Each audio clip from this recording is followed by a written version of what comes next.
여러분 안녕하세요. 전 전북대학교 병원에서 방사선종양학과를 담당하고 있는 이선영이라고 합니다. 제가 영어가 짧아서 그런지 많이 이해하지 못하는 부분이 많아서 상당히 답답했는데 여러분들도 같은 심정이지 않을까 생각을 해서 아마 한국말로 하는 제 강의를 좀 더 이해하기 편하실 겁니다.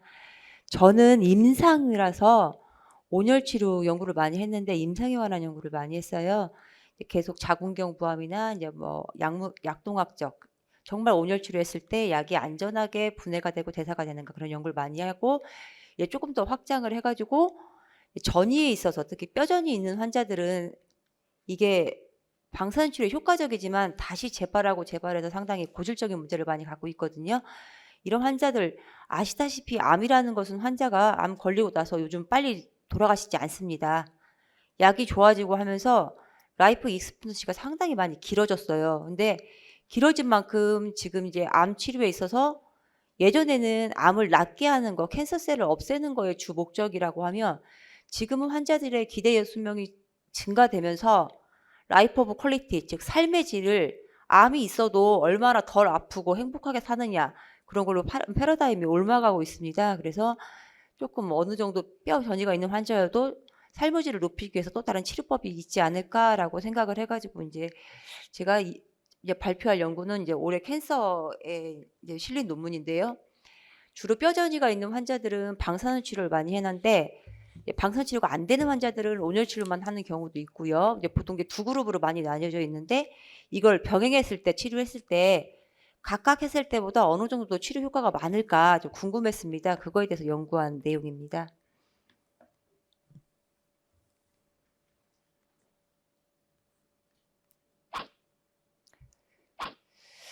이제 아시다시피 뼈 전이는 암의 타입과 스테이지에 따라서 상당히 다양하게 이루어집니다. 그래서 만약에 뼈 전이가 된다고 하면 예후는 상당히 안 좋아지면서 여명도 상당히 짧아집니다. 특히 이제 뼈 전이가 있는 경우는 삶의 질에 많은 영향을 미치는데요. 특히 코드 컴프레션이라고 많이 들어봤었을 겁니다. 스파이널 본에 많이 전이되는 경우에 생기는데 이런 경우는 패솔로시 프랙처까지 야기해서 환자들의 거동을 불편하게 할 수가 있습니다. 그래서 보통 이제 뼈 전이가 있는 환자들 같은 경우는 주 치료 방법으로 방사선 치료가 많이 고려가 되고 있지만 고려가 되고 있는데 그 이유는 방사선 치료했을 때 상당히 치료 원색 효과 타임이 상당히 빠릅니다. 그리고 사이드가 케모나 다른 수술에 비해서 좀 적기 때문에 많이 고려를 하고 있는데요.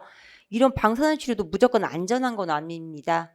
방사선 치료했을 때 치료하는 부분에 따라서 먼저 스파이널 코드에 더 데미지가 있어서 데미지가 생기거나 아니면 환자들 특히 펠빅 에어리어에 있을 때는 바울하고 블래더의 라디에이션 때문에 오는 심통 상당히 심각합니다. 이런 부작용 때문에 방사선 치료했을 때 무조건적으로 다 안전하게 치료할 수 있는 상황은 아닙니다. 그래서 조금 더 부작용을 줄이고 페인을 좀 더 효과적으로 이제 줄이기 위해 저희가 이제 온열 치료를 많이 병행하는 거에 대해서 요즘 좀 많이 생각을 하고 있는데요. 특히 온열 치료를 병행했을 때는 이제 방사선 치료하고 온열 치료는 치료하는 방법이 좀 약간 다른데 방사선 치료는 이온화 과정 방사선 치료는 원리를 간단하게 설명을 드리면 방사선 치료비가 우리 몸에 딱 들어오면 물 분자를 이온화시킵니다. 그러면서 프리라디칼을 만드는데 그 프리라디칼이 캔서셀을 파괴시켜가지고 치료하는 효과, 즉 이온화 과정에 의해서 주로 치료 효과를 보는데 온열 치료는 비이온화 과정으로 치료를 합니다. 근데 치료 과정이 완전 다른데도 불구하고 둘을 병행했을 때 상당히 시너지 효과가 좋습니다. 그 이유는 좀 뒤에 설명을 드릴 건데요.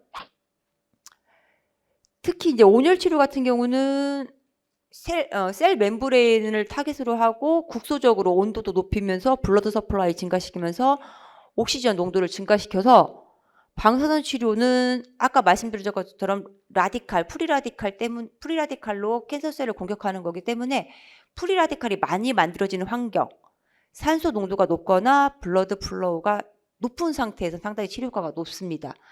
이런 치료 효과를 높기 때문에 온열 치료를 병행했을 때 방사선 치료나 항암 치료에 대한 셀룰라 센시타이저 역할을 할 수가 있습니다. 특히 저희가 이제 많이 사용하고 있는 온도인 41에서 43도씨 같은 경우는 DNA 데미지를 리페어할 수 있는 시스템 자체를 블럭시킵니다. 그래서 치료 효과를 보이고요. 근데 환자들에 따라서는 이 온도를 잘 못 견디는 환자들가 있습니다. 그래서 제가 몇 년 전에 유럽학회 갔을 때도 마일드 하이포서미아, 즉 41도나 42도, 43도가 안 되는 그런 좀 저온도에서의 그 마일드 하이포서미아에 있어서는 여기서는 블러드 서플라이를 증가시키기 때문에 튜머의 옥시지네이션을 증가시키면서 드럭 딜리버리를 증가시켜서 치료 효과를 좀 증가시킨다고 많이 알려져 있습니다. 특히 이제 온열 치료 같은 경우는 프로테인이나 RNA, DNA 합성 같은 거를 많이 막아서 사이토스켈레톤과 셀 멤브레인에 대한 어떤 변형을 일으키고요. 특히 DNA 리페어 시스템에 관여하는 여러 엔자임들에 대한 액션을 블로킹 해가지고 셀 아포토시스를 일으킨다고 알려져 있습니다. 특히 이제 온열 치료 같은 경우는 예전에 방사선 치료를 해가지고 다시 방사선 치료, 즉 이라디에이션이 안 되는 부위나 아니면 열심히 치료했음에도 불구하고 치료가 정말 없는 부위가 있습니다. 이 부위의 치료가 상당히 많다는 논문 결과들이 많이 보고가 되어 있는데요. 특히 이제 환자들 같은 경우 페인풀 본메타나 특히 펠빅본이나 스파인 메타가 있는 환자들은 요즘 현재는 몰핀 계열의 페인킬러를 쓰면서 방사선 치료하는 거를 많은 치료 방법으로 사용하고 있지만 이게 꼭 효과적이지는 않습니다. 그래서 현재는 이제 온열 치료를 많이 병행해서 시너지 효과를 많이 보고 있다는 논문 연구 결과도 많아서 현재는 이제 온열 치료를 많이 병행하는 것이 추천되고 있는데요. 그러면 실제적으로 이제 했을 때 많은 효과가 있냐 임상 논문들 찾아보면 또 그렇지는 않습니다. 케이스 레포트가 주를 이루고요. 아주 임상 논문이 잘 되어 있는 논문이 없어가지고 제가 한번 비교를 해봤습니다. 어떻게 이제 비교를 했는데 이제 어떻게 했냐면 방사선 치료 단독만 한 경우, 방사선 치료가 안 돼서 온열 치료 단독만 한 경우, 방사선 치료와 온열 치료를 병행한 세 그룹의 통증 강도의 변화와 BTP라고 해가지고요. 내가 산만큼의 통증을 평상시에 계속 아픈데 어느 한순간 3을 뛰어넘는 진통제로도 도저히 안 되는 순식간적인 통증을 우리가 BTP, 브렉스루 페인, 어떤 민감치, 내가 맨날 겪고 있는 통증의 민감치를 뛰어넘는 통증을 BTP 페인이라고 하는데 그 BTP 페인이 어느 정도 조절이 되는지 그리고 진통제의 사용 횟수가 좀 감소가 되는지 이런 것들을 한번 조사를 해봤습니다. 환자 같은 경우는 20에서 85세에 여명은 6개월 이상 남고 몸 상태는 3, ECOG는 이제 숫자가 많을수록 안 좋고 숫자가 낮을수록 좋은 상태, 이제 숫자가 좀 낮고 어느 정도 거동이 가능한 상태로서 치료 범위는 제가 사용한 것은 2030입니다. 이제 2030 아시다시피 일렉트로드가 30cm입니다. 그래서 30cm를 벗어나면 안 되기 때문에 25cm를 벗어나지 않는 솔리터리 본메타. 왜 솔리터리 본메타를 왜 했냐면 방사선 치료는 하루에 여러 군데를 할 수가 있습니다. 한 번에 할 때 이게 T스파인, L스파인, C스파인 있으면 각각 부분을 한 번에 다 방사선 조사할 수 있지만 온열 치료는 그렇게 하는 게 어렵습니다. 그래서 비교하려고 하면 바이어스가 개입되지 않아야 되기 때문에 솔리터리 본메타인 환자이면서 통증 강도가 4 이상으로 상당히 시비어한 통증을 느끼는 환자만 대상으로 연구를 진행을 하였습니다.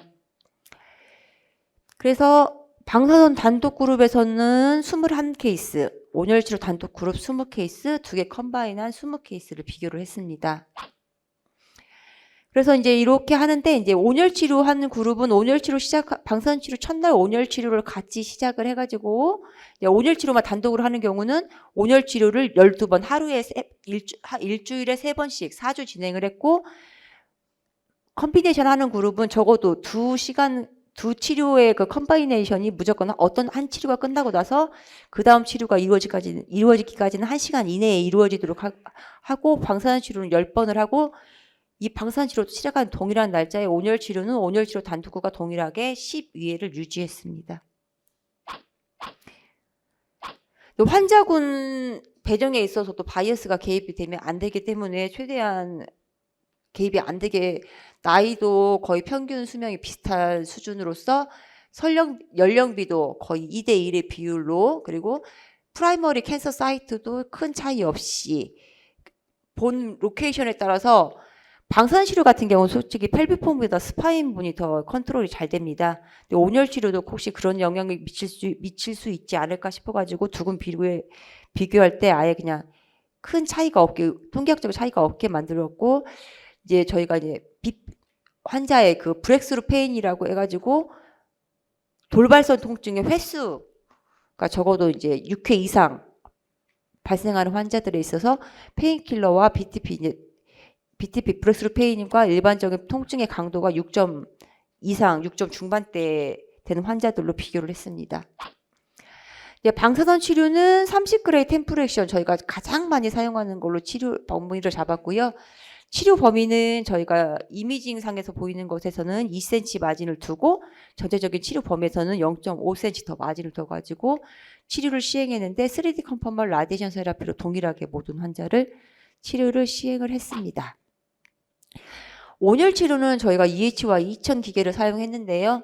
모든 환자는 치료하기 전에 당연하게 그냥 이제 보통 많은 병원에서는 이제 바디 서페이스라고 해서 바디 표면을 보고 치료 범위를 넣는데 가끔가다 아나토믹 데포미티가 있는 환자들이 있을 수 있기 때문에 저희는 그거에 대한 바이어스도 다 배제를 하기 위해서 치료하기 전에 2D 시뮬레이터를 통해 가지고 환자들을 모두 다 치료 범위를 설정을 했습니다. 그래서 이 2D 시뮬레이터 한 것부터 XY 디렉션으로 3cm 마진을 잡아서 치료를 했고요. 바디 템퍼레처는 두 군데를 측정을 했습니다. 전체 환자의 전체 바디 템퍼레처를 귀로 측정을 하고 그다음에 트리트먼트 에어리어의 템퍼레처를 각각 측정을 했습니다. 그래서 이제 에너지가 이제 가장 중요한데 특히 온열 치료 같은 경우는 60분을 시행하는데 이제 80W 가장 많이 저희가 워밍업을 하죠. 워밍업으로 10분 정도 하고 나서 이제 100W로 10분 올리고 그다음 120W로 10분을 하고 나서 그 다음은 150W를 넘기지 않는 상태에서 계속 그 이상 유지할 수 있으면 계속 유지하게 해서 온열 치료 단독과 병행군에서 이게 사용했던 에너지 평균 에너지 줄에서는 큰 차이가 없게, 왜냐면 간혹가다 이제 많은 에너지를 주면 솔직히 덜 효과가 더 좋으니까요. 그것 때문에 바이어스가 개입될 수 있어서 그러지 않게 진행을 했습니다. 이제 온열 치료 이제 하면 이제 아까 말씀드렸다시피 온열 치료는 방사선 치료는 첫날에 같이 시작하는데 방사선 치료 끝나고 나서 1시간 절대 넘지 않게 시행을 했고요. 이제 방사선 치료가 10번이니까 방사선 치료는 하루에 한 번씩 하기 때문에 2주가 소요되는데 2주 동안은 무조건 방사선 치료 끝나고 온열 치료할 때 1시간 넘지 않게 시행을 했고 그 후에는 이제 나머지 2주간은 온열 치료 단독으로 시행을 했습니다. 그래서 항상 방사선 치료 10번에 온열 치료 12번을 병행을 했습니다. 이제 환자 치료 이제는 레스폰스 레이트는 어떻게 평가했는지 뒤에 설명드릴 건데 레스폰스 레이트와 페인 인텐시티, 여러분들 가장 많이 사용하는 NRS 스케일을 가지고 페인 인텐시티와 이제 페인킬러를 하루에 몇 번이나 먹었는지 치료 전과 후에 비교를 하고 페인킬러를 먹는 약 타임이 얼마나 변화가 됐는지에 대해서도 BTP 통증이 치료 전과 후에 얼마나 차이가 있는지, 그리고 페인 릴리프 듀레이션 타임이 얼마나 유지가 됐는지, 그리고 병행했을 때와 단독으로 했을 때 또는 방사선 치료만 했을 때 합병증은 어느 정도 유발률이 달라졌는지에 대해서 분석을 해 보았습니다. 저희가 아까 레스폰스 레이트라고 이제 평가를 드렸는데 얘는 이제 팔리티브 에임을 치릅니다. 완치 목적이 아니기 때문에 저희가 일반적으로 생각하는 CR, PR, PR, PD 그런 개념이 아니고요.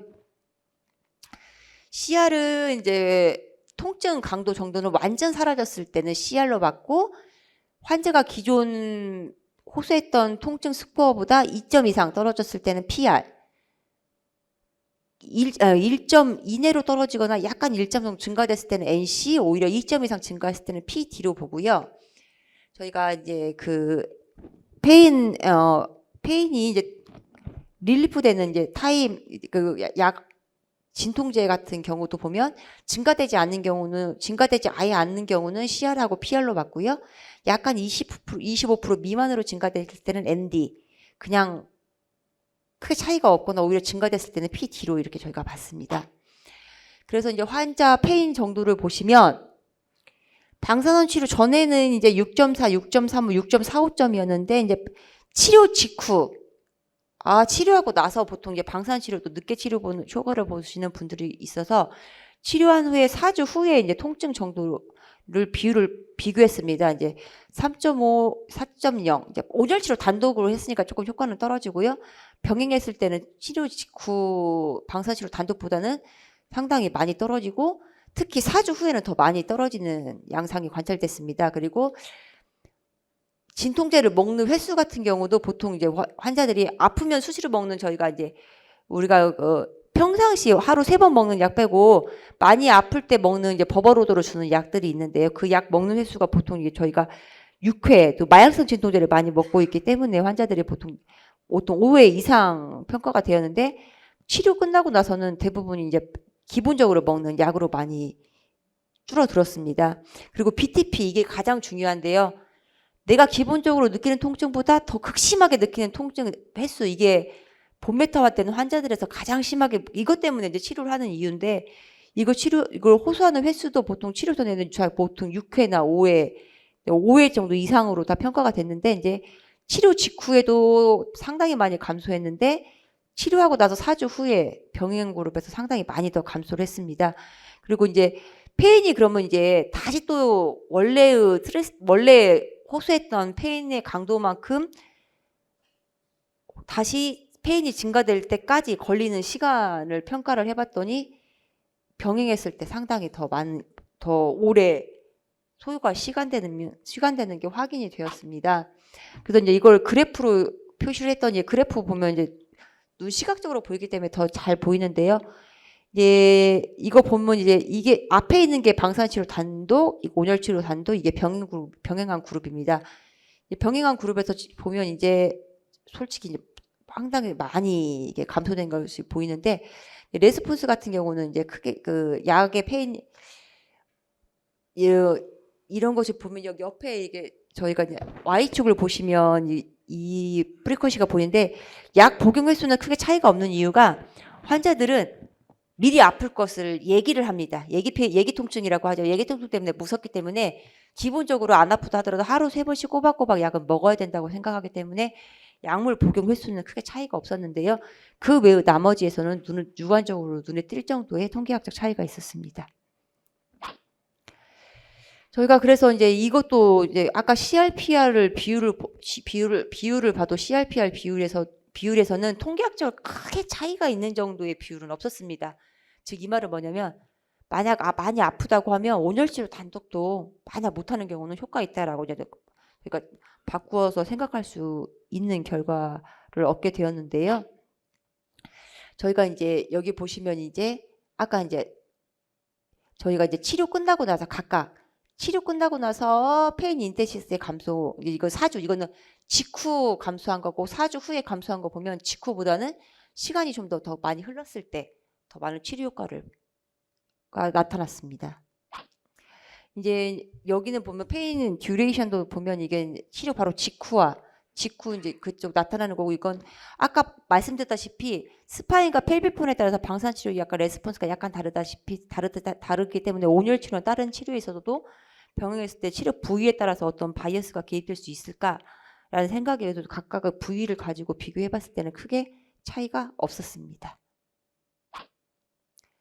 그래서 이제 전체 세 그룹을 가지고 이제 페인 인텐시티의 변화, 진통제 복용 횟수의 변화, BTP 횟수의 변화를 보면 페인 인텐시티와 BTP 횟수의 변화는 통계학적으로 상당히 유의하게 병행했을 때가 많이 감소한 양상을 보였는데 아까 말씀드렸다시피 약물 복용은 기본적으로 환자들이 3번씩 이상을 복용을 하는 상태이기 때문에 큰 차이는 없었습니다. 여기 보면 이제 각각의 그룹에서 이제 저희가 이제 CRPR을 비율을 보면 이거 거의 이제 병행한 그룹에서는 효과는 아주 좋지만 그래프로 상으로 보면 와 이거 변화가 있겠다라고 생각할 수 있겠지만 이제 Y축을 보면 퍼센티지는 95.2, 99%, 100% 이 차이 자체로는 큰 차이는 없었습니다. 이제 합병증 같은 경우도 상당히 중요한데요. 이제 특히 티스파인 하는 환자들 같은 경우는 방사선 치료하는 환자들은 소파지아이티스 거의 100% 다 호소를 합니다. 이게 소파지아이티스가 왜 무섭냐면 물도 못 삼킬 정도 상당히 부작용이 심하거든요. 그리고 부작용 가라앉는데 적어도 2달 이상의 시간이 걸리고 이제 병행했을 때 이제 사람들이 꼭 생각하는 게 병행하면 부작용이 더 증가되지 않을까라는 걱정을 많이 합니다.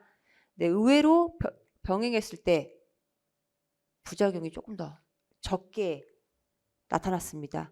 이거는 제가 이제 이 부작용이 왜 좀 더 적게 나타날까, 적게 나타날 수 있을까라고 해서 여러 가지 논문을 찾아봤는데 아주 뚜렷하게 이유를 밝히는 논문은 없고요. 제 나름대로는 그러니까 노말 세포 셀 멤브레인을 더 안정화시켜서 그러지 않았을까라는 생각을 좀 하고 있습니다. 이제 결론입니다. 튜머 티슈 같은 경우는 튜머 자체가 베스큘라리티도 좋지 않고 베슬 커넥션도 좋지가 않습니다. 그래서 온열 치료를 했을 때 국소적으로 더 온도가 많이 높아지는 특성을 가지고 있습니다. 그래서 이렇게 국소적으로 더 온도가 높아지기 때문에 DNA에 대한 리페어 엔자임을 많이 막고 여러 가지 프로테인 같은 것을 시스템을 스트럭처를 변화시키기 때문에 캔서셀 아포토시스를 일으킬 수가 있습니다. 특히 이제 캔서 티슈 같은 경우는 블러드 플로어가 감소하고 블러드 베슬 덴시티가 낮기 때문에 하이폭시아와 에시도시스 또는 에너지 고갈 상태가 많이 빠지는데 이런 고갈 상태가 빠지면 방사선 치료나 항암제 제한 치료 반응이 좀 낮습니다. 근데 그때 온열 치료를 병행을 해주면 오히려 이런 상황을 더 좋게 만들기 때문에 그냥 안 한 튜머 티슈에 비교해서는 또 치료가가 높다라고 평가를 할 수가 있습니다. 그래서 이제 방사선 치료에 대해서는 이제 특히 방사선 치료 같은 경우는 옥시전 프리라디칼 가지고 캔서셀을 아포토시스를 시키기 때문에 같이 병행했을 때 아까 말씀드렸다시피 하이폭시아 상태를 더 많이 극복을 해줄 수 있기 때문에 시너지 이펙트를 더 기대할 수가 있습니다. 그래서 시너지 이펙트를 기대할 수 있어서 이제 또 특히 항암제나 방사선 치료 병행했을 때 또 치료 효과가 높을 수 있다. 그래서 이번에도 그 본메타에서도 또 환자들한테 치료가가 더 높지 않았나라고 평가를 하고 있습니다. 그래서 이제 이 연구로 밝혀진 거는 이제 페인 인텐시티가 확실히 많이 감소됐다. 페인킬러 약은 좀 감소했고 횟수도 감소했지만 그렇게 통계학적으로 의미는 있지 않았다. 하지만 가장 환자들한테 문제가 되는 BTP는 확실히 감소됐고 페인 릴리프 타임 동안 증가돼서 전반적으로 환자의 삶의 질은 증가됐기 때문에 꼭 단독 치료만 할 필요 없고 왜냐면 메타됐다고 해도 환자의 라이프 익스펜던시는 증가됐기 때문에 좀 삶의 질을 높이기 위해서는 병용 치료를 좀 해보는 것이 더 고려하는 게 낫지 않겠냐 하는 게 제 연구의 결론입니다. 자, 이상 제가 발표를 마치고요. 궁금한 거 있으시면 질문하시면 답변해드리겠습니다. Thank you for your nice lecture. I will get the Q&A time. Please